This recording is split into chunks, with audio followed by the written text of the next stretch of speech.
Hello friends, welcome to our YouTube channel doctor news. दोस्तों, क्या आप जानते हैं जब फिडेल कास्त्रो ने इंदिरा गांधी को गले लगा लिया? जी हाँ दोस्तों, आइए जानते हैं इस वीडियो में। उससे पहले अगर आप चैनल पर नए हैं तो चैनल को सब्सक्राइब कर दीजिए और बेल आइकन को दबा दीजिए।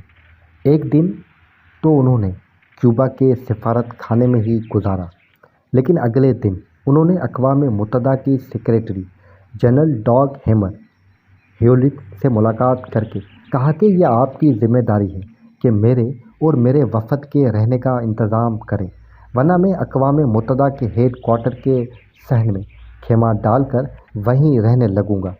गनीमत ये रही कि अगले दिन न्यूयॉर्क के टेरेसा होटल उन्हें अपने यहाँ रखने के लिए तैयार हो गया।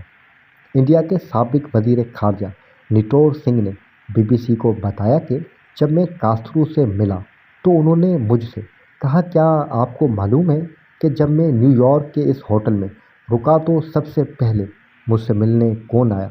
पंडित जवाहरलाल नेहरू। मेरी उम्र उस वक़्त 34 साल की थी। बैनुल अक़वामी सियासत का कोई तजर्बा नहीं था। नेहरू ने मेरा हौसला बढ़ाया, जिसकी वजह से मुझ में गज़ब का एतमाद जागा। मैं ताउम्र नेहरू के इस एहसान को नहीं भूल सकता। नेहरू और फिडेल कास्त्रो की इस मुलाकात के बाद भारत के लिए उनके दिल में जो एहतराम और प्यार पैदा हुआ, उसमें कभी कमी नहीं आई। 1983 में जब इंडिया में नवाबशाह तहरीक की कॉन्फ्रेंस हुई तो फिडेल कास्त्रो यहाँ आए। कॉन्फ्रेंस के आगाज़ में ही फ़लस्तीनी रहनुमा यासिर अरफ़ात इस बात पर नाराज़ हो गए कि उनसे पहले अर्दन के शाह को तकरीर करने का मौका दिया गया। भारत के साबिका वज़ीर ख़ारजा निटोर सिंह इस कॉन्फ्रेंस के सेक्रेटरी जनरल थे। निटोर कहते हैं, इस कॉन्फ्रेंस में सुबह के सेशन में फिडेल कास्त्रो सदर थे। उसके बाद इंदिरा गांधी सदर बन गई थी। सुबह के सेशन के बाद मेरे डिप्टी सनाटी लांबा मेरे पास दौड़े हुए आए और बोले, बहुत बड़ी मुश्किल आ गई है। यासिर अरफ़ात बहुत नाराज़ हैं और फौरी तौर पर अपने हवाई जहाज़ से वापस जाना चाहते हैं। मैंने इंदिरा जी को फ़ोन किया और कहा कि आप फ़ौरन विज्ञान भवन आ जाएं और अपने साथ फिडेल कास्त्रो को भी लेते आएं।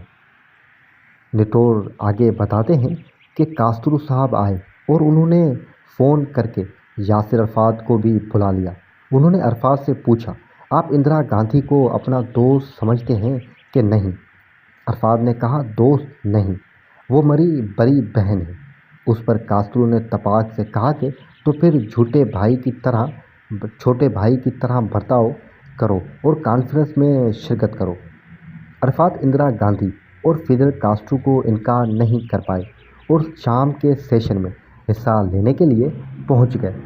उसी कॉन्फ्रेंस के इस मंज़र को कौन भूल सकता है, जब फिडेल कास्त्रो ने विज्ञान भवन की इमारत के प्लेटफॉर्म पर ही सरेआम इंदिरा गांधी को गले लगाया था। मारूफ सहाफ़ी सईद नकवी कहते हैं, इंदिरा गांधी को फिडेल ने सीने से लगा लिया। वो बिल्कुल एक शर्माती दुल्हन की तरह बन गई।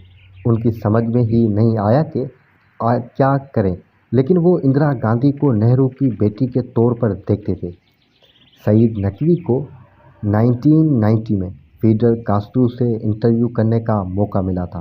नकवी याद करते हैं, बड़ी मुश्किल से इंटरव्यू देने के लिए वो राज़ी हुए। हम क्यूबा पहुँचे, वहाँ पर हमेशा सस्पेंस रहता है।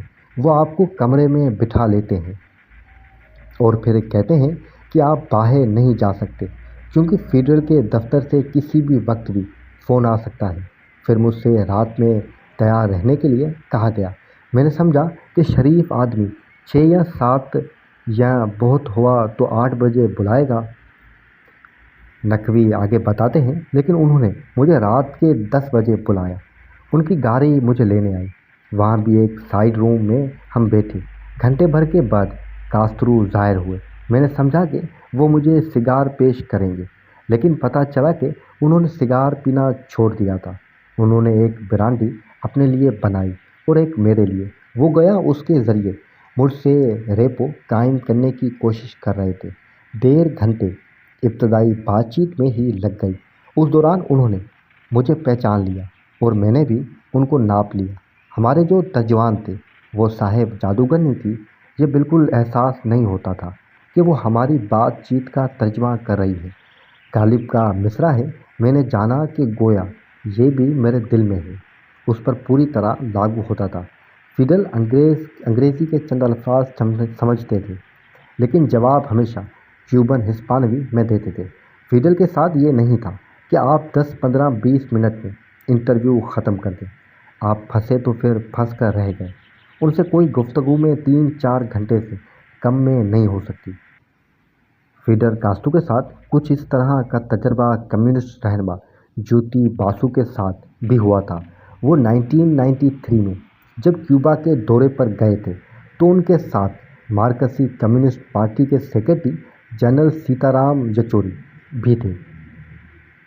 बीबीसी से बात करते हुए येचूरी ने बताया, 1993 में ज्योति बासु को क्यूबा आने की दावत मिली थी। सफ़र के दौरान हम और ज्योति बाबू खाना खाने के बाद सोने की तैयारी कर रहे थे। तभी अचानक पैगाम आया कि फिडल कास्त्रो उनसे मिलना चाहते हैं। ज्योति बाबू बोले, इस वक्त क्या मिला जाए, सुबह मिलेंगे। लेकिन पैगाम बर ने कहा कि फिडल अपने दफ्तर में इंतज़ार कर रहे हैं। हम आधी रात के आसपास उनसे मिलने जा पहुँचे। अगले दिन जब ज्योति बासु भारत वापस जाने के लिए हवाना हवाई अड्डे पर पहुंचे तो उन्हें वीआईपी लाउंज में बिठाया गया। अचानक लाउंज को खाली करा दिया गया। समझ में नहीं आ रहा था कि ऐसा क्यों किया जा रहा है। येचूरी बताते हैं, अचानक हमने देखा कि फिडल हमें खैराबाद कहने चले आ रहे हैं। मुझे याद है मेरे कंधे पर एक बैग लटका हुआ था। फिडल हमेशा की तरह अपनी फ़ौजी यूनिफॉर्म में थे। उनकी वर्दी से एक पिस्तौल लटकी हुई थी। उन्होंने मुझसे पूछा कि मेरे बैग में क्या है। मैंने जवाब दिया कि इसमें कुछ किताबें हैं। फिडल बोले, तुम तो आगे आ गए, लेकिन मेरे सामने कोई बैग लेकर नहीं आता। पता नहीं उसमें क्या रखा है। मुझे कोई अंदाज़ा नहीं कि कितनी बार CIA ने मुझे कत्ल करने की कोशिश की है। येचूरी कहते हैं, मैंने कहा, आपके पास तो पिस्तौल है।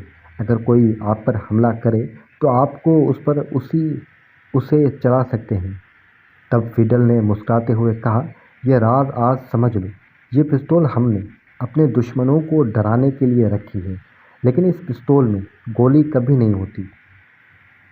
साबिका मरकज़ी वज़ीर मार्गरेट अल्वा को भी फिडल कास्त्रो से कई बार मिलने का मौका मिला था। अल्वा याद करते हैं, एक बार ज़ियाफ़त के बाद उन्होंने मुझसे पूछा कि आपका वज़न कितना है। मैंने कहा, मैं आपको क्यों बताऊं? हमारे यहाँ हिंदुस्तान में कहावत है कि उस चीज़ के बारे में हरगिज़ न बताया जाए जिसे सारी छुपा सकती है। उससे बहुत तरह के गुनाह छुपाए जा सकते हैं। फिडल ज़ोर से हंसते थे और अगले ही लम्हे उन्होंने मेरे कमर पर हाथ रखते हुए कहा, मैं तुम्हें उठाकर बता सकता हूँ कि तुम्हारा वज़न कितना है। उल्वा आगे कहते हैं, मैंने कहा, योर एक्सीलेंसी, आप ऐसा मत करें। आप जितना सोचते हैं उससे मैं कहीं ज़्यादा भारी हूँ। उससे पहले कि मैं अपना जुमला पूरा कर पाती, उन्होंने मुझे ज़मीन से 1 फुट ऊपर उठा लिया। फिर वो ज़ोर से हंसकर बोले, आप मुझे मालूम है तुम्हारा वज़न कितना है। मेरा चेहरा शर्म से सुर्ख हो गया। मार्गरेट अल्वा बताती हैं, एक दूसरी मुलाकात में फिडल ने मुझसे पूछा कि अगर पुष्पानवी लोग क्यूबा के बजाय इंडिया में उतरे होते तो तारीख क्या होती। मैंने जवाब दिया, फिडल कास्त्रो एक हिंदुस्तानी होते। ये सुनना था कि फिडल ने अपना मारूफ कहका लगाया, ज़ोर से मेज़ को थपथपाया और बोले, ये मेरे लिए खुशकिस्मती की बात होती। इंडिया एक अजीम मुल्क है। उम्मीद है दोस्तों आपको ये वीडियो पसंद आई होगी। वीडियो पसंद आई हो तो वीडियो को लाइक कर दीजिए, बेल आइकन को दबा दीजिए। मिलते हैं अगली वीडियो में।